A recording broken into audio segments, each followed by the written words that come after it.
Hello everyone, this is part 2 of the chapter The Portrait of a Lady. So let's start. When my parents were comfortably settled in the city, they sent for us. That was a turning point in our friendship. Although we shared the same room, my grandmother no longer came to school with me.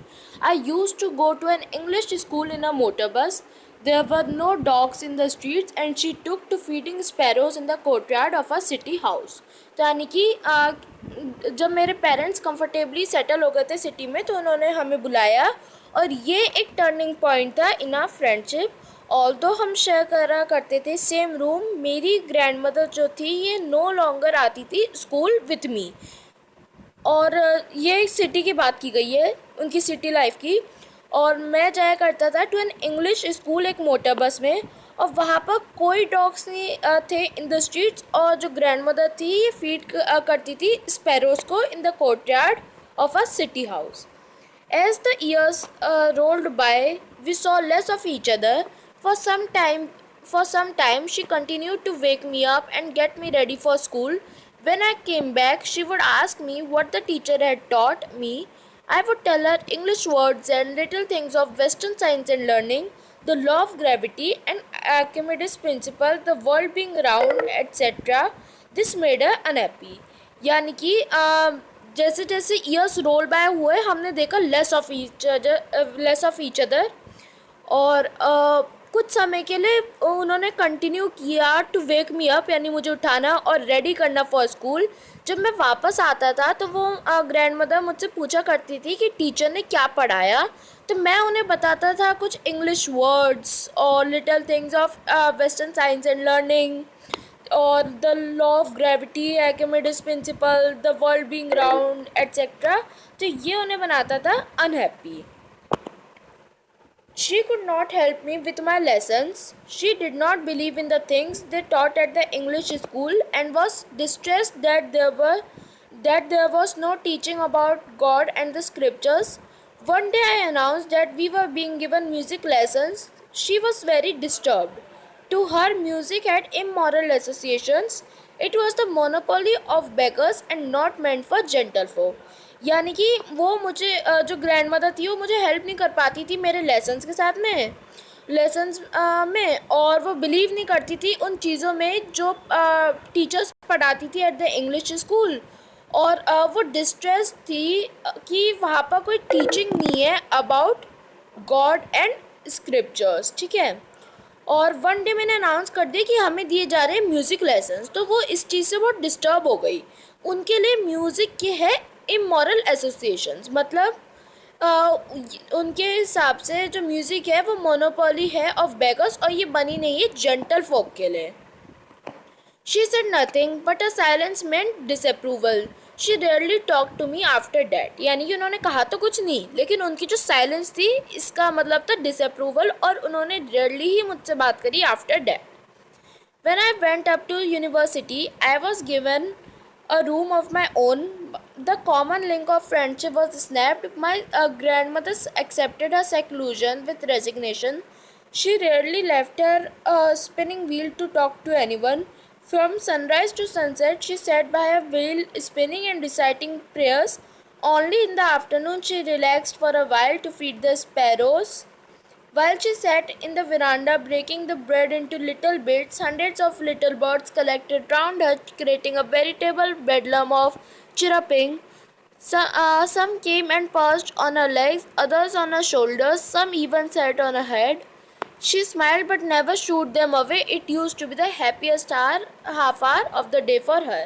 यानी कि जब मैं गया to university मुझे दे दिया गया मेरे खुद का एक कमरा, तो जो कॉमन लिंक था फ्रेंडशिप का ये स्नैप हो गया, ठीक है। या कह सकते हैं जो कॉमन लिंक ऑफ फ्रेंडशिप जो कॉमन लिंक था फ्रेंडशिप का ये छीन लिया गया। तो इससे क्या पता चलता है कि जो कॉमन रूम था ये था कॉमन लिंक ऑफ फ्रेंडशिप, ठीक है। तो वही बात है, जब मैं यूनिवर्सिटी गया तो मुझे दे दिया गया एक रूम मेरे खुद का, और जो कॉमन लिंक ऑफ फ्रेंडशिप था ये छीन लिया गया। और मेरी ग्रैंड मदर ने एक्सेप्ट किया उनका सेक्लूजन। सेक्लूजन क्या होता है? The state of having little contact with people. तो यानी मेरी ग्रैंड मदर ने एक्सेप्ट किया उनका सेक्लूशन रेजिग्नेशन के साथ में। वो रेयरली ही छोड़ती थी उनका स्पिनिंग व्हील किसी से बात करने के लिए। सनराइज से लेके सनसेट तक वो बैठी रहती थी उनके व्हील स्पिनिंग के पास ही में और रिसाइट करती थी प्रेयर्स। सिर्फ एक आफ्टरनून में ही वो रिलैक्स करती थी थोड़ी देर के लिए फीड करने के लिए स्पैरोज़ को। जब वो बैठा करती थी in the veranda breaking the bread into little bits, तो हंड्रेड्स ऑफ लिटिल बर्ड्स जो है ये कलेक्ट हो जाती थी उनके आसपास, जो क्रिएट करता था एक veritable bedlam of chirping. Bedlam यानी कि एक scene full of noise and chaos. यानी कि जब वो बैठी रहती थी इन द वरांडा तो हंड्रेड्स ऑफ लिटिल बर्ड्स जो थी कलेक्ट हो जाती थी उनके आसपास, जो क्रिएट करता था एक veritable noisy scene of chirping. ठीक है, कुछ आती थी और बैठ जाती थी उनके लेग्स में, अदर्स ऑन अ शोल्डर्स, और कुछ तो इवन बैठ जाती थी उनके हेड में भी। वो स्माइल करती थी लेकिन कभी भी उन्हें भगाती थी नहीं थी, but never shoot them away. ठीक है, और ये हुआ करता था happiest half hour of the day for her. When I decided to go abroad for further studies, I was sure my grandmother would be upset. I would be away for 5 years, and at her age, one could never tell. But my grandmother could. She was not even sentimental. She came to see me off at the railway station, but did not talk or show any emotion. Her lips moved in a prayer, her mind was lost in prayer. Her fingers were busy telling the beads of her rosary. Silently, she kissed my forehead, and when I left, I cherished the moist imprint as perhaps the last sign of physical contact between us. यानी कि जब मैंने decide किया जाने का abroad further studies के लिए, तो मैं श्योर था कि मेरी ग्रैंड मदर जो है ये अपसेट होंगी। मैं दूर हूँगा 5 सालों के लिए, और उनकी एज में वन कुड नेवर टेल, इस मतलब कि कोई भी परमिशन नहीं दे सकता इस चीज़ की, बट मेरी ग्रैंड मदर दे सकती है। वो सेंटिमेंटल भी नहीं थी। वो मुझे सी मी ऑफ करने के लिए आई थी रेलवे स्टेशन में, लेकिन उन्होंने कुछ बात नहीं करी या कोई इमोशन शो नहीं किया। उनके जो लिप्स थे ये मूव करे थे प्रेयर में, उनका माइंड जो था ये भी लॉस्ट था प्रेयर्स में ही, और उनकी जो फिंगर्स थी ये बिजी थी telling the bits of a rosary. और उन्होंने साइलेंटली किस किया मेरे फोरहेड को, और जब मैंने लीव किया एंड व्हेन आई लेफ्ट, तो मैंने चेरिश किया, महसूस किया उस मॉइस्ट इम्प्रिंट को, जो शायद से हो सकता था last sign of physical contact between us. But that was not so. After 5 years, I came back home and was met by her at the station. She did not look a day older. She still had no time for words, and while she clasped me in her arms, I could hear her reciting her prayers. Even on the first day of my arrival, her happiest moments were with the sparrows, whom she fed longer, and with frivolous rebukes. यानी कि अब यानी कि इसका क्या मतलब है कि अभी नरेटर ने हमें बताया कि जो मैंने महसूस किया उस मॉइस्ट इम्प्रिंट को, जो शायद से हो सकता था last sign of physical contact हमारे बीच में, लेकिन ऐसा नहीं था, वो लास्ट साइन नहीं था फिजिकल कांटेक्ट का। 5 सालों के बाद मैं आया घर और उनसे मिला। कहाँ पर? स्टेशन में।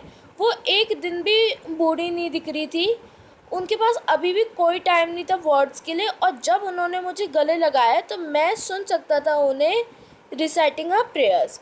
और even on the first day of my arrival, उनके जो हैप्पीएस्ट मोमेंट्स थे ये कि उनके साथ में थे स्पैरोज़ के साथ में, जिन्हें उन्होंने बहुत देर तक फीड किया, और किसके साथ में? फ्रिवलस रेब्यूक्स के साथ में।